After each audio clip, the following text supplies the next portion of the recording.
She was supposed to be home by dinner, a quick walk from the bus stop after Christmas shopping, a simple teenage night out. But in less than an hour, the life of 16-year-old Leanne Tiernan would be torn apart forever. What happened to Leanne? It's a story so chilling that even now, years later, it still haunts those who heard it. Leanne Tiernan grew up in Bramley, Leeds, West Yorkshire, England, a regular teenager. She had just turned 16. On the evening of November 26, 2000, Leanne and her friend Sarah went Christmas shopping in central Leeds by 4:50 p.m. They were back on a bus. They parted ways at Howley Lane, just under a mile from Leanne's home. Sarah walked a different route home. Leanne took a small wooded footpath through what locals knew as Howley Gill, a shortcut she used often. Sarah would never see her alive again. Her mum tried calling, her phone rang and rang, but the line went dead. Hours later, with no reply, panic set in, and the police were called. The local police, led by Detective Superintendent Chris Gregg, launched one of the largest missing person investigations in the history of West Yorkshire. Over 1,700 buildings were searched, drainage wells were drained, a 2-mile stretch of canal was emptied. Households were instructed not to throw away trash, in case her body or clues had been discarded. Days turned into weeks, weeks into months. No sign of Leanne, no contact, no message, nothing. Hope was fading fast. Then, on August 20th, 2001, about 9 months later, a man walking his dog in woodland near Otley's Lindley Woods spotted something strange under some bushes, a large bundle wrapped in bin bags. He recoiled, called authorities. Inside, the body of Leanne Tiernan. She was wrapped in 9 green plastic bin liners, bound so tightly her hands were tied behind her back. A black bin bag covered her head, secured with a dog collar. Her body was inside a wilted floral duvet cover. Even more gruesome, forensic examination showed her body had been kept at low temperature for months, almost certainly inside a freezer, before being dumped in the woods. The investigation turned from missing person to murder. Detectives collected more than 200 DNA samples from friends, local sex offenders, even neighbors. The breakthrough came when forensic scientists found a match. All signs pointed to John Taylor, a local parcel delivery worker who lived just 1,300 yards from Leanne's house.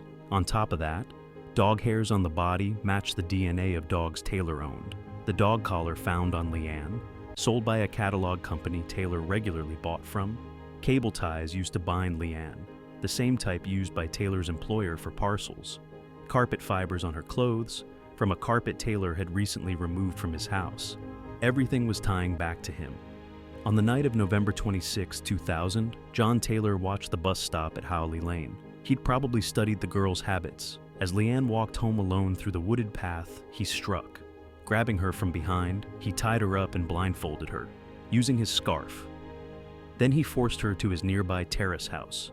There, behind closed doors, in a house that seemed ordinary from the outside, the horror unfolded.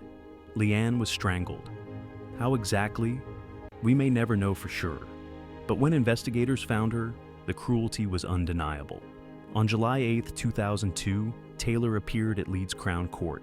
He pleaded guilty to both kidnapping and murder. The judge condemned him as a dangerous sexual sadist, warning he should expect to spend the rest of his life in custody. Investigators believed Leanne was not his only victim.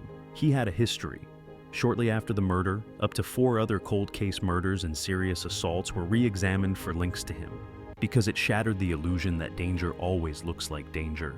To neighbors, Taylor was just the pet man, selling dogs and pet supplies. He walked dogs. He seemed harmless.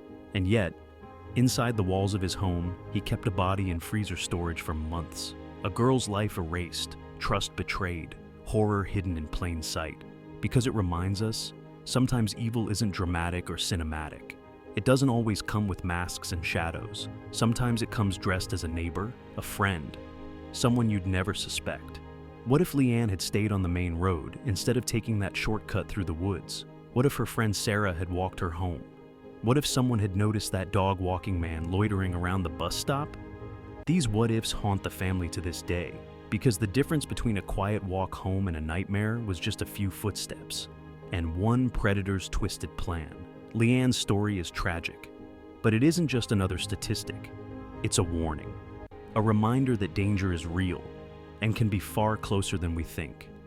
If you're watching this, cherish your loved ones. Watch out for signs, because you never know who might be hiding a monster behind a friendly facade. If this story moved you, share it. Tell others. Let's not let Leanne be forgotten. Thanks for watching. Until next time, stay safe.